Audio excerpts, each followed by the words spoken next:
Hi friends, my name is Abhinav P.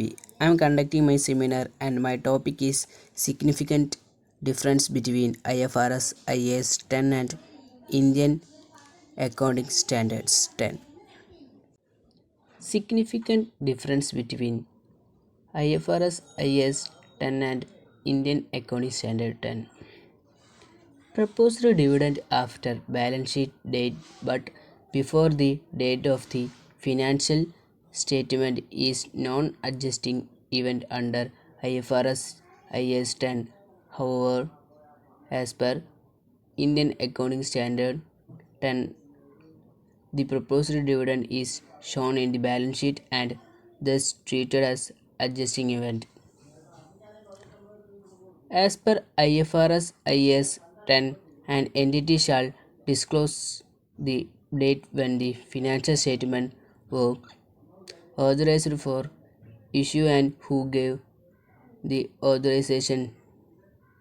If the entity's owners or others have the power to amend the financial statement after issue, the entity shall disclose the fact. But there is no such requirements in Indian Accounting Standard 10. IFRS IAS 10, Indian accounting standard 10 എന്നിവ തമ്മിലുള്ള വ്യത്യാസത്തെക്കുറിച്ചാണ് നമ്മളിവിടെ ഒന്നാമത്തേതിൽ പറയുന്നത്. അതിൽ IFRS IAS 10 പ്രകാരം ക്രമീകരിക്കാത്ത ഇവൻറ്റിലെ ധനകാര്യ പ്രസ്താവനകളുടെ തീയതിക്ക് മുമ്പായും അതിനുപരി balance sheet തീയതിക്ക് ശേഷം നിർദ്ദേശിച്ച ലാഭവിഹിതവും ഉൾക്കൊള്ളുന്നു.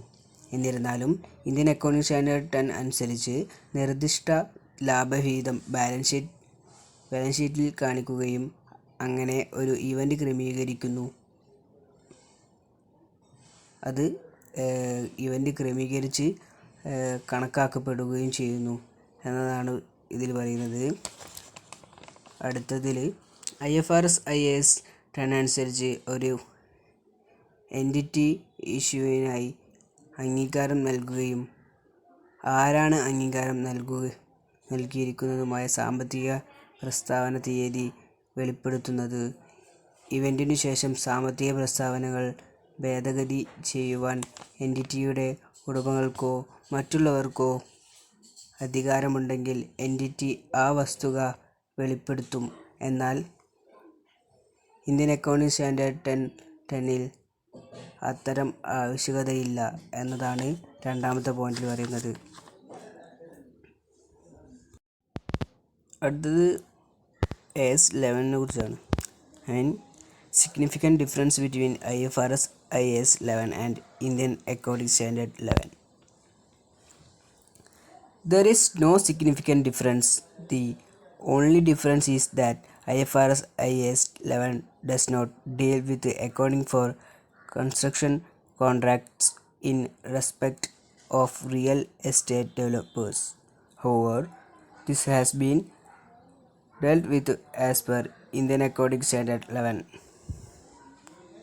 കൂടാതെ മറ്റതിനനുബന്ധിച്ച് ഇവിടെ IAS 10-അനുബന്ധിച്ച് കൂടാതെ കാര്യമായ വ്യത്യാസമില്ല. ഒരേ ഒരു വ്യത്യാസം എന്ന് വെച്ചാൽ റിയൽ എസ്റ്റേറ്റ് ഡെവലപ്പറുമായി ബന്ധപ്പെട്ട നിർമ്മാണ കരാറിനുള്ള അക്കൗണ്ടുമായി IFRS IAS 11 എന്നിവ ഉൾപ്പെടുന്നില്ല എന്നതാണ്. എന്നിരുന്നാലും ഇത് ഇന്ത്യൻ അക്കൗണ്ടിംഗ് സ്റ്റാൻഡേർഡ് 11 അനുസരിച്ച് കൈകാര്യം ചെയ്തിട്ടുണ്ട് എന്നാണ് ഇവിടെ IAS 11-നെ കുറിച്ചിട്ട് വ്യക്തമാക്കുന്നത്. അടുത്തെന്ന് വെച്ചാൽ significant difference between IFRS IAS 12 and Indian accounting standard 12. അതിലൊന്ന്, IFRS IAS 12 is based on the balance sheet liability method, whereas Indian Accounting Standard 12 is based on the income statement liability method. The income statement liability method focuses on timing differences, while the balance sheet liability method focuses on temporary differences. Second one, as per Indian Accounting Standard 12, deferred tax assets to be recognized to the extent there is a reasonable or virtual certainty, whereas as per in IFRS IAS 12, referred tax asset is recognized to the extent that is probable that the enterprise will have sufficient taxable profit. Third, Indian Accounting Standard 12 does not require numerical reconciliation between tax expenses and pre-tax accounting profit, but IFRS IAS 12 requires numerical reconciliation between tax expenses and pre-tax accounting profit. Fourth, as per Indian Accounting Standard 12, deferred tax assets and liabilities should be disclosed separately from current assets and current liability, whereas in IFRS IAS 12, deferred tax assets and liabilities are termed as non-current. അടുത്ത നമ്മൾ പറയുന്ന IFRS IAS 2 കുറിച്ചാണ്. IFRS IAS 12 balance sheet ബാധ്യത രീതി അടിസ്ഥാനമാക്കിയുള്ളതാണ്. അതേസമയം Indian accounting standard 12 വരുമാന statement liability രീതിയെ അടിസ്ഥാനമാക്കിയുള്ളതാണ്. വരുമാന പ്രസ്താവന ബാധ്യത രീതി സമയ വ്യത്യാസങ്ങളിൽ ശ്രദ്ധ കേന്ദ്രീകരിക്കുന്നു. ബാലൻസ് ഷീറ്റ് ബാധ്യത രീതി താൽക്കാലിക വ്യത്യാസങ്ങളിൽ ശ്രദ്ധ കേന്ദ്രീകരിക്കും. അതാണ് ഒന്നാമത്തേതിൽ നമ്മൾ പറയുന്നത്. രണ്ടാമത്തേതെന്ന് വെച്ചാൽ ഇന്ത്യൻ ഇൻഡൻറ്റ് AS 12 അനുസരിച്ച് മാറ്റിവെച്ച നികുതി ആസ്തികൾ ന്യായമായ അല്ലെങ്കിൽ വെർച്വൽ ആവശ്യത്തോളം തിരിച്ചറിയണം. അതേസമയം IFRS IAS 12 അനുസരിച്ച് എൻ്റർപ്രൈസ് ഉണ്ടാക്കാൻ സാധ്യതയുള്ള പരിധിവരെ മാറ്റിവെച്ച നികുതി ആസ്തികൾ തിരിച്ചറിയുന്ന കാര്യം വരെ മതിയായ നികുതി ലാഭം ലഭിച്ചുകൊണ്ടിരിക്കും. അതാണ് രണ്ടാമത്തേതിൽ പറയുന്നത്. അതുപോലെ തന്നെ മൂന്നാമത്തേതിൽ പറയുന്നത് ഇന്ത്യൻ AS 12 നികുതി ചെലവുകളും അതുപോലെ തന്നെ പ്രീ ടാക്സ് അക്കൗണ്ടിംഗ് ലാഭവും തമ്മിലുള്ള സംഖ്യാനുരഞ്ജനം ആവശ്യമില്ല. IFRS IAS 12 നികുതി ചെലവുകളും പ്രീ ടാക്സ് അക്കൗണ്ടിംഗ് ലാഭവും തമ്മിലുള്ള സംഖ്യാനുരഞ്ജനം ആവശ്യമാണ്. അതാണ് മൂന്നാമത്തേതിൽ പറയുന്നത്. അതിൽ തന്നെ നാലാമത്തേതിൽ ഇന്ത്യൻ AS 12 അനുസരിച്ച് മാറ്റിവെച്ച നികുതി ആസ്തികളും ബാധ്യതയും നിലവിലെ ആസ്തികളിൽ നിന്നും നിലവിലെ ബാധ്യതകളിൽ നിന്നും വെവ്വേറെ വെളിപ്പെടുത്തണം.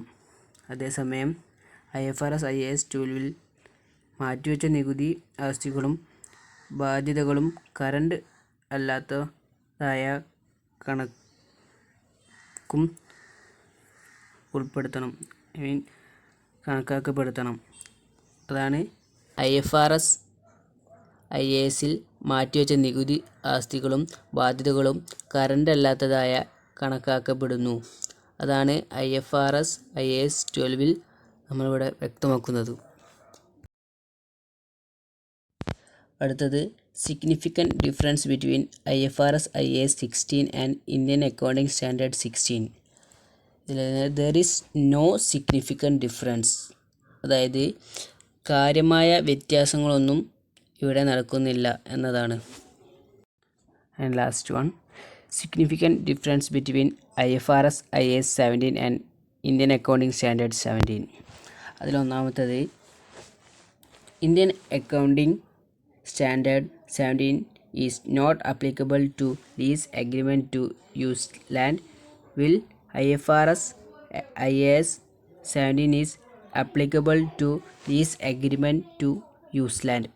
അടുത്തത് ഇതിൽ തന്നെ ലാസ്റ്റിൽ രണ്ടാമത്തേത്, there is difference between Indian accounting standard 17 and IFRS IAS 17 regarding accounting treatment of sale and lease back transactions.